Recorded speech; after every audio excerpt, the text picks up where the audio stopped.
So I first noticed it when I was 13 because I started to have bad days, but I didn't know why they were bad days. There wasn't something that set it off, and it was a different feeling to a normal bad day. It was really bad when I was 16.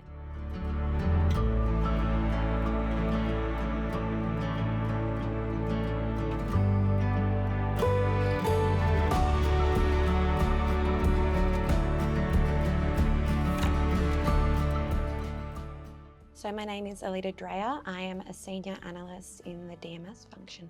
So my name is Margaret Dreyer, and I have a few roles. I'm Alida's mother. I'm also the Diversity and Inclusion and Wellbeing lead for Deloitte Australia, which is my absolute lovely job that I love. And then I'm also an audit partner. So I first noticed when I was about 13, started getting some bad days. It got really bad when I was 16 and there were more bad days than good. The triggers, they change over time, but the first triggers that I had was the bad sleeping, not wanting to get out of bed, making excuses not to go to school, sore stomach or whatever it might be, because I didn't want to face people at all. I just had absolutely no desire to be spending time with people or to be doing anything that involved effort. And it wasn't a laziness thing, despite what my parents must have thought at the time. It wasn't because I was lazy. It was because I just couldn't. So I have depression and anxiety, and the impact of the depression meant that I didn't keep jobs long when I was younger because I would make excuses not to go into work because I just couldn't physically get myself there. The impact socially is also quite big, because if someone doesn't experience mental health in the way that people do when they are suffering, it's really hard for people to understand at the beginning. So you don't really share it often, or I didn't for a long time.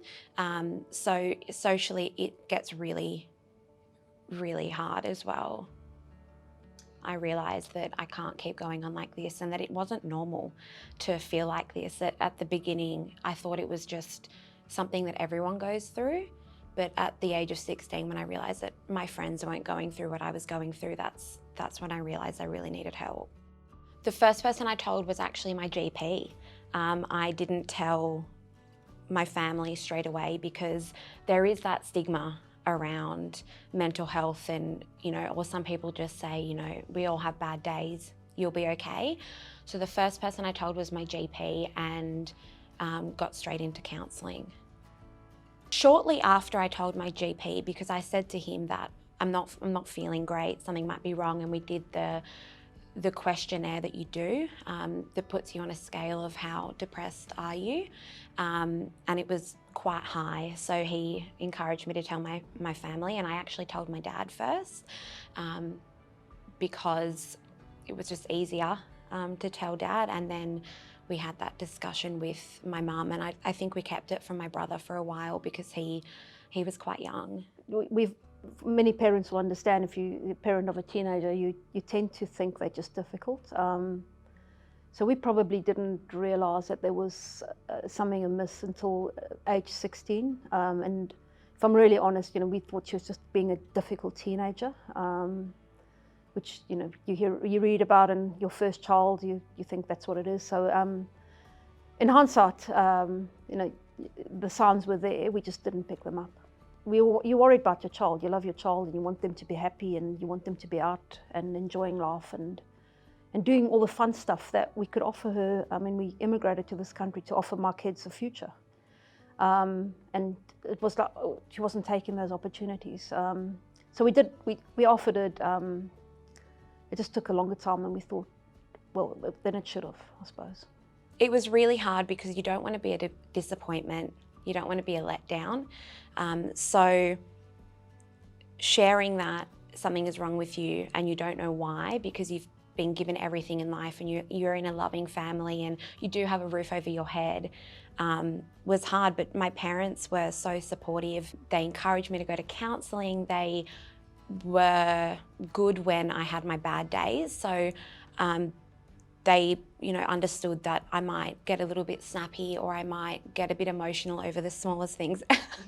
not maybe more than a little bit snappy, Yep. but you don't notice it when you're depressed. But they were really good, my biggest supporters. You know, in the early days, you know, in my youth, there was a huge stigma around mental health, and a large confusion around the difference between mental ill health and mental health.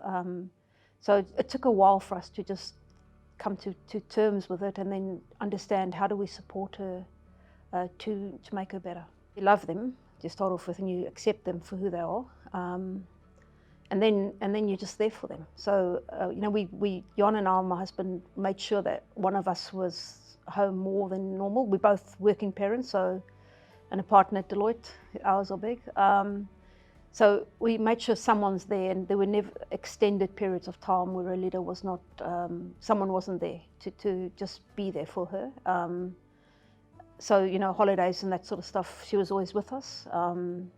If we went out for dinner, we just made sure that we were contactable. You do feel you failed as a parent for a while, and you need to accept that these things happen, and you're not immune to these illnesses in your family. Taking care of yourself, you know, as I said earlier, I love running. My husband and I would talk a lot about Alida and how we support her.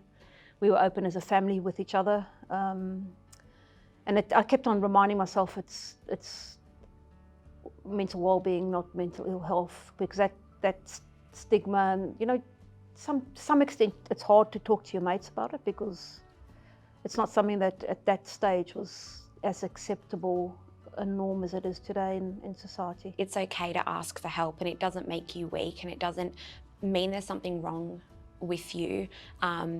It's a normal thing people go through. I think it's 1 in 5 people experience problems with mental health, and upon reflection, I would have been a lot easier on myself, and I probably would have asked for help earlier, because as soon as you do get that help, it makes life so much better, and there's so many support networks you can put in place to help you, and there are people that want to help you. You just have to speak up, because if you don't speak up, they don't know.